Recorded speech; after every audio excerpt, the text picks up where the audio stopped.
Hello, welcome to Disputed Boxing. We're back to do another quick video. Well, I say quick, it might not be that quick. Not that much going on in the world of boxing in terms of shows or news. So we thought, what better time to do our current top 20 heavyweights going into 2022. Obviously, lots of big fights in the heavyweight division to look forward to. I'm here with Rick. We're going to do a quick screen share. Let us know what you think. Let us know your top 20. Let us know which ones you agree with more, whether it's mine or Rick's. How are we doing, Rick? All good. All good. Yeah, so quick news, actually. Callum Johnson versus Joe Smith Jr. is now off. Supposed to be this coming weekend, wasn't it? But I think Tony Yoka versus Carlos Takam looks like they're still going ahead on Saturday. But yeah, no boxing, it looks like, until notable boxing anyway, until February. No, we probably need to do, we can't do it, I won't be able to do it tonight, but we probably need to do a vid on some of the DAZN announcements, matchroom cards that are coming up. Yeah, they've actually got a pretty decent, half decent schedule they're putting together for February and March. So yeah, well worth a look. So yeah, we could probably do something on that. But all right, well, yeah, without further ado, let's get on with it. So, courtesy of some very high-end graphics and tech, I'm going to do a quick share. So, mine is on the left and yours is on the right. So, I'll give you a moment to go through mine, and then feel free to start grilling me at any point on if you think I've been a little bit unfair or if there's any notable omissions. I actually think the top 20 is pretty much the same. I had a quick look at yours just now. Yeah. I think apart from two. Yeah, I mean, I've absolutely dropped a bollock here because I've totally forgot. I don't think I've got Otto Wallin in any of mine. No, you haven't. No, so yeah, totally forgot him. He should be in there before one or two, to be honest. Yeah. Otto Wallin, Arslan Makhmudov, and Adam Kawanecki are the three that I've got in that you haven't. You've got Filip Hrgovic, Ajit Kabayel, who just missed out on it for me. He was on my shortlist, but he didn't quite make it. And Trevor Bryan, which is, we'll come on to that in a bit. Yeah, Makhmudov, probably haven't seen enough of him really to get him in there. Who else jumped out at me then? Sanchez at 11. I think that's a bit generous. Yeah, not sure he's done enough to. It depends what you're going off. Whether you think he can beat the likes of Wallins and Chisora, or if you're going off, who's actually beat at the moment. Yeah, I mean, I'm not going off of what I think they could do, because if I did that, then I'd probably put Murat Gassiev in there, because I think he is going to be a real kind of disruptor of this top 20 once he starts getting the fights, as will Makhmudov. But so yeah, it's more on like current form. The last sort of 3 or 4 years. Yeah. Excuse me, the last 3 or 4 years. I suppose who they've got in the record. I picked 3 to debate on yours, and you picked 3 to debate on mine. And okay. I know what one of them is going to be. So probably just why Usyk's number 1 would be my first one. Why you've got Sanchez at 11, and probably explain kind of Makhmudov being your top 20. Yeah. All right. So Alexander Usyk, again, I'm going off the last sort of 3 or 4 years and who they've got on their resume.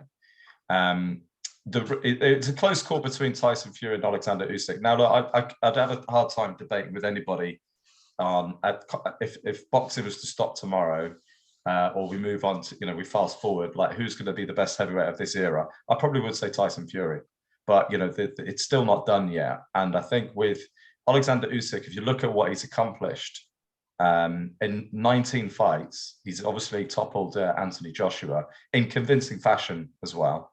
Obviously, Derek Chisora he beat, but he's also beaten Gassiev, Bradis, and Michael Hunter. 2 of those are now active heavyweights, and they were all undefeated before he beat them. I know he beat them at cruiserweight, but I just and you know he's got all the belts apart from the WBC. So Tyson Fury has fought the same guy. Where's Filip Hrgović in yours? He isn't in there. I haven't put him in there. Well, but Bakole is. Only just because of his win over Sergei Kuzmin. Tell me who Hrgović has beaten that warrants him being in the top 20. Hang on a minute. No, I could say the same about Sanchez. Well, he's beaten Efe Ajagba, who was, Who's he beaten? Well, Efe Ajagba is a name, and he was a sort of a hot prospect in the top 25 to 30.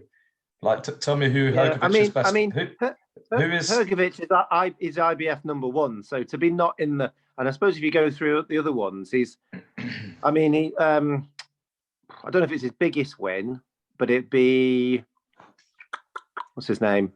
Eric Molina. That was a few years ago as well, and Molina was a bit more useful than now. And he came to basically lay down. Look, I'm not denying Hrgović is again, he's one of those that, Makhmudov, Gassiev, he's potentially going to be, a killer, but he hasn't beaten anybody yet. I'm going off of recent form and resume. So recent form and resume, I can't put Hrgović in front of anybody that I've got in that top 20. I just don't know how you have Sanchez in there and at 11 then on that sense. I think it's more like recent form, like in the manner of the win. I've put him up there. Yeah, recent form and up there. So anyway, I'll finish off. Yeah, so Alexander Usyk. So that's why I've got him in front of Tyson Fury, but only just. But I mean, Tyson Fury could have like an amazing year, and it'll be it's very close between the two. I would say. What was your second? Yeah, I mean, it's not a criticism that, because you're all right. I was debating a bit. I did decide on Fury quite early, just because, but it's a tough one. Yeah. I'm in danger of triggering Tyson Fury fanboys and also Deontay Wilder fanboys, because I've got Joseph Parker just in front of Deontay Wilder, and again. I'm not. You like doing that? I'm really not trying to, upset. Again, I'm going off of recent form. Joseph Parker, if you look at the last 2 or 3 years that he's had, he's beaten Chisora twice. Recent form. Deontay Wilder hasn't won a fight since Luis Ortiz in 2017, 2018, and the manner of the victories as well. So you'd have to say. Here's a question for you. It is a question for both of us, actually. Pulev's not in either of ours. No. Which is, a question mark for both, I suppose. There's arguments to say he probably could be in there when I look at mine, actually. And if Povetkin was still active, where would you put? Would it get in here? I just don't think he would. Just based on how he looked. He looked terrible. He looked like a completely shot fighter. A little bit like Luis Ortiz. That's why he's kind of tumbled a little bit for me and only really just makes the top 20. I did say he doesn't get into my top 20 a couple of weeks ago, but he actually does just by the skin of his teeth. But he's completely shot to bits. I probably wouldn't have had Povetkin, either Pulev, because number 16 is not the skin of his teeth. Yeah, but Pulev has just fought an MMA fighter, so that tells me he's semi-retired. I just don't see him coming back in. But he's beat Huey Fury and people like that. I know that was a while ago. I'm trying to think who he fought before Joshua. Don't know who his fight was before Joshua. I mean, it's Huey Fury, wasn't it? I think it was Huey Fury beat Huey Fury, didn't he? That felt a long time ago. That Fury fight. Maybe. But, yeah. The Povetkin one's a tricky one. Yeah, sorry, So go the on. Povetkin one's a tricky one because I know what you're saying. He looked terrible, but he also looked terrible in that first fight and cleaned White out, who we both have in the top 5. Yeah, so, yeah. So I think I may have sneaked him into my top 20 because just the fight before last, he cleaned a top 5 fighter out. But yeah, he did look really shaky in his last one. But yeah. The recent, I think I'm just going again, just recent form, and Sanchez I have quite high. Yeah, granted, 11. You've got him at 18, but I'm just going off of recent form. Fa Ajagba was a touted like heavyweight, and that was really a 50-50 fight. And I think the manner of the victory as well. I put him sort of quite high. Otto Wallin, again, a good win over Dominic Brazil. Kind of went life and death with Tyson Fury. Those 2 fights alone, I put him up quite high. Derek Chisora, obviously very, very active, always in big fights. Notable wins against Takam and Arthur Spilker. Tony Yoka, again, Johan Dupois, he's just beaten recently. Again, quite active, apart from his year ban. Huey Fury has some notable wins. Luis Ortiz comes down for me a little bit because of who he's fought recently, and just his last fight against Charles Martin. I just wasn't particularly impressed. Daniel Dubois, he gets into my top 20. Obviously a big prospect. Obviously got the one loss now to Joe Joyce. Doesn't really have a big name. His biggest win is probably Nathan Gorman, who's really a domestic fighter. So I can't really have him in the top 15. I think you've got him quite high. I've probably gone a bit toppy with him. Yeah, Adam Kawanecki would have probably been close to my top 10, if not in the top 10. But the Robert Helenius 2 losses. But up until that point, had some great wins against Gerald Washington, and was really cleaning people out. And the manner of, but his career has kind of come to a grinding halt a little bit, but still has some notable wins to get to warrant him being in the top 20. I've gone a little bit kind of punchy with Arslan Makhmudov, but I am also very. We're all allowed one, mate. We're allowed one. I did it with Brian. It's fine. We're allowed one. Mate, well, I'm going to tear you apart when we come to yours. But Makhmudov, granted, he doesn't have any big wins on his resume. 13 wins, 13 knockouts. The last 3 in the first round. One of those was Erkan Tepe, and Erkan Tepe, he's been on the circuit for a few years and has got some half decent wins. And then Martin Bicoli, I put in, sneaks in at 20 just because of his win over Sergei Kuzmin. I wasn't particularly impressed with him.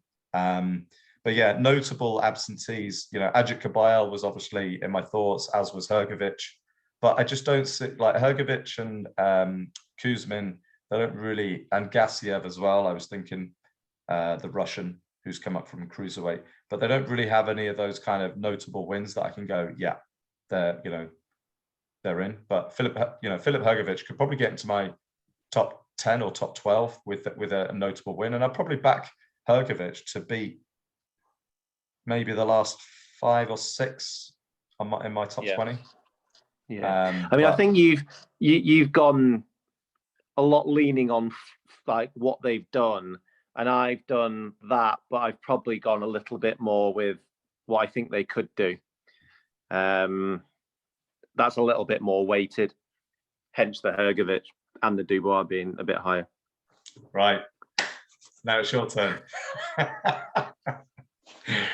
Okay. Look, I can't really argue with your top 6, top 7. I mean, in most people's eyes, I think the top 6 or 7 probably do pick themselves to some degree. You can maybe switch 1 or 2, but not a huge amount to grumble about there. Joe Joyce, yeah, I've kind of gotten similar. Filip Hrgovic, I mean, I think we did this about 18 months ago when we first started doing this, and you had Hrgovic quite high, and I did question it at the time because he hasn't really got any real notable win yet. Obviously, there's a lot of hype behind him, but I don't know, struggling to see why he gets into a top 10 without any real notable wins. I mean, Robert Helenius, off the back of 2 big wins over Kawanecki, he's an absolute shoo-in to be above Hrgovic. But yeah, I suppose it always depends how much you rate the people they beat. I mean, it's like, how much do I rate, Kawanecki? I maybe even got him a top my top 20. Yeah.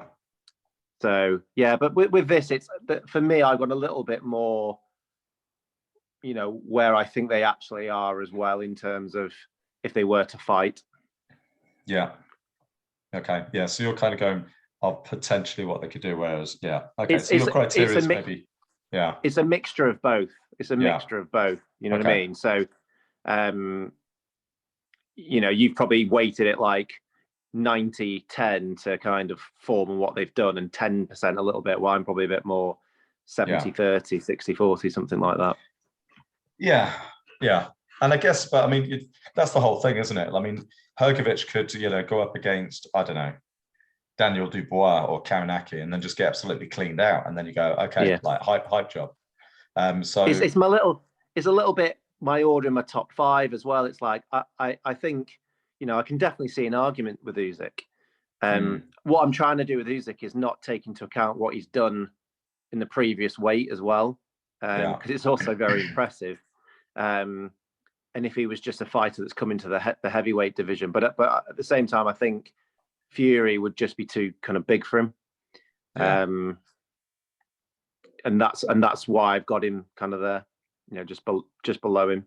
Yeah. And you know, I will be backing Usyk to beat Joshua in the rematch. So are you as well? Okay, so that's interesting. Daniel Dubois, I think, is probably a little bit punchy because, again, like his biggest win is probably ever in a domestic fight against Nathan Gorman. Interesting, we've got Tony Yoka exactly at 14 and Luis Ortiz at 16. So we've kind of, on the similar thought pattern on there. Ajit Kabayel, I mean, he's ranked with a couple of the governing bodies, but again, I'm just kind of struggling to see. I think that his biggest win is probably Derek Chisora, which was a few years ago. It never really kind of built on that. Frank Sanchez, and then Trevor Bryan in at 19. Explain. It's a panic one. We're allowed a punchy one. That was my one. In reflection, I don't know. My biggest mistake here is missing out Wallin. Yeah. You know, and that would either push him or Bacoli out, and probably in reflection, potentially probably him. So I just don't know why. Because the way I did this, I did my top 10. I don't know how you actually went about it, but I did my top 10 quite straightforward, I think. I had a few that I was like, you know, should there be 11 or 12, you know? And then I was like, I've got to make sure I don't miss anybody here. So then I went into all the governing bodies and the Ring magazine, and then looked at the pool, and he must be in there somewhere. Who, Trevor Bryan? No, Otto Wallin. Well, Trevor Bryan is, because he's quite high up in the WBO or A. I kind of went a little bit more box rec. I mean, there's a few, that's a little bit distorted as well. But on box rec, Trevor Bryan is number 34. And his biggest win is Beware Bermain Stavern. Hey, ex-champion. I know, but come on, mate. Bermain Stavern. Are you having me on? I didn't even know they fought, you know. I didn't know he had beaten Bermain Stavern. Took him to the 11th round.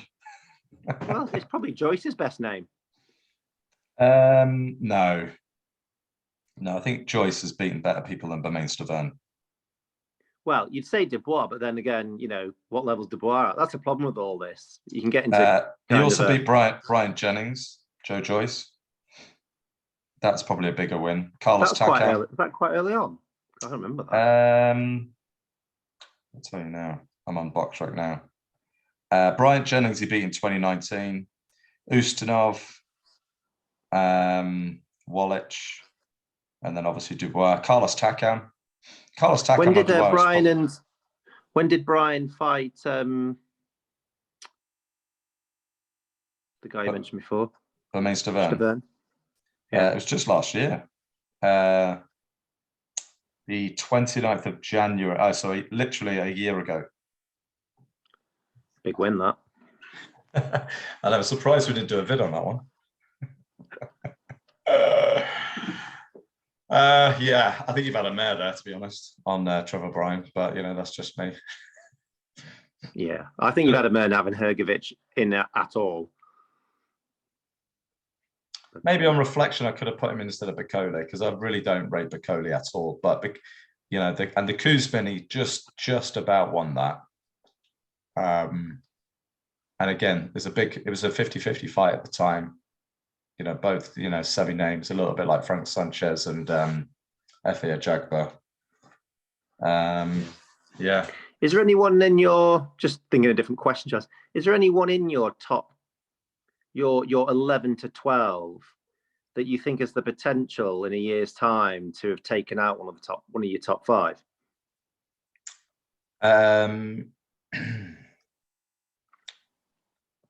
For just this year? Well, or you know, the next year and a half, maybe. I don't know. It's so difficult because, you know, Arslan Makhmudov, I really think has got the potential to rule. I think he is pretty special. Tony Yoka, I also believe. I think if he can get the fights, it just feels like his career.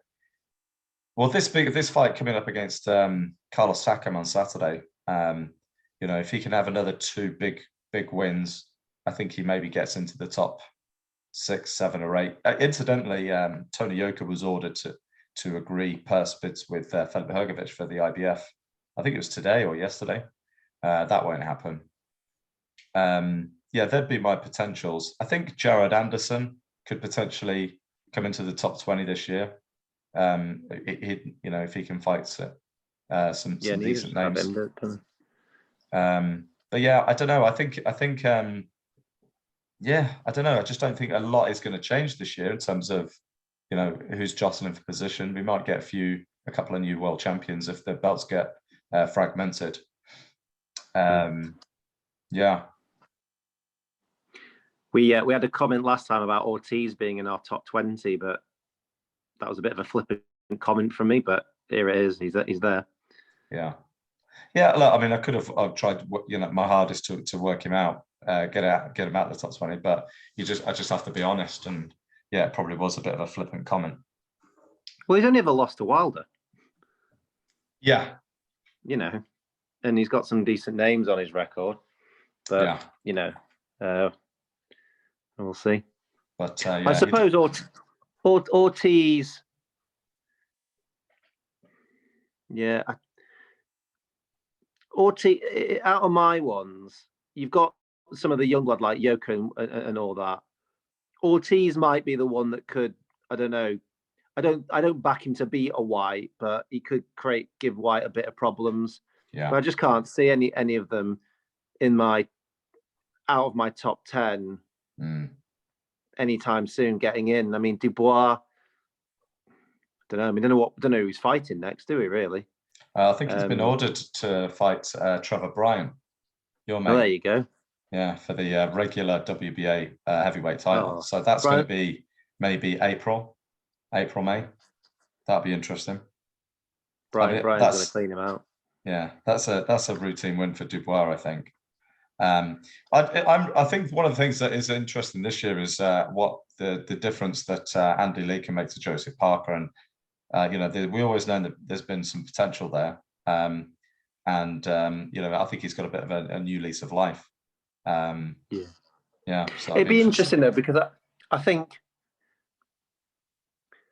I mean, we spoke about the fight, but Chisora is a bit one-dimensional nowadays, isn't he? I mean, he's never been, you know, but he does throw a bit of a jab, but it's not great. He's overhand, you know, he's overhanding all the time. He doesn't go too much to the body. He doesn't do too much counter punching. He doesn't throw uppercuts and things like that. You know, Andy Lee may have gone, this is you know, you just stay away from these 2 punches and, you know, don't get pushed in the corner and catch him with this. Because you look at it and you go, he looks a much better Parker than he has done. But if you stick him in against White again, what's the outcome on that? I mean, it was very close last time, but can he fight like he did against Chisora against a White, knowing that more different things can come back? he was aggressive because he probably knew he's been trained that way, but he could get away with it. Being more aggressive with White, does that backfire? I would actually pick Joseph Parker to beat Dillian White based on what I've seen in the last few fights now. Yeah, I think I would. And actually, with the transformation of Joseph Parker, it's convinced me more that I think AJ should switch trainers. I think it's time to mix it up. He's at this, it's a fork in the road, and I think he's got to look at. And actually, I would take a step aside, take a couple of easy touches, and then get back into title contention next year when you've got a new trainer. Be a big move. Yeah. But yeah. Talking of heavyweights and then Youngblood as well, Fraser Clark, who's I think he got bronze medal in the Olympics for Britain. He has his debut on the undercard of Carnbrook. Right. Okay. Yeah, I did hear about that. Yeah. So probably fighting some dog shit, but we'll it's another one to. I think it's going to be another one that they'll fast track, isn't it? Because he's quite. Is he in his 30s? Yeah. I mean, he's been on the Olympic program for years, but he keep getting. I think he got pipped to the post by Joshua, then by Joyce. So yeah. He's been around for a while. So he's had lots of amateur fights. It's just, can he make? I get the feeling. To be fair, when I first saw Joyce, I didn't think he'd go that far in the pros, and now I think he's going to be a bit of a handful, isn't he? Yeah. But with Fraser Clark, I'm looking at the same. He might be an okay fighter, getting to the top 30, 40. But will he be a Gorman or a bit better? A lot depends on your chin as well. It's hard to know in the amateurs, isn't it? He got cut in the Olympics, so whether that's a sign he cuts easy, not sure. I mean, the one thing we didn't know about Joyce is that chin. Yeah. Yeah, hell of a chin. Chin can get you out of trouble, can't it? Yeah. All right. Well, before we wrap it up, just a quick reminder to if you like the vid or didn't like the vid, please hit the like and subscribe button. Leave a comment. Let us know your top 10, top 20. Who do you agree with more, me or Rick? And then we'll do another video next week. Boxing news. We'll talk through those the latest fights announced from Matchroom, and then we can maybe do a quick review on Tony Yoka versus Carlos Takam. Just a quick one. Who are you picking for that one? I'm pretty sure we'll be picking the same for that fight. Yeah, Yoka. Yeah.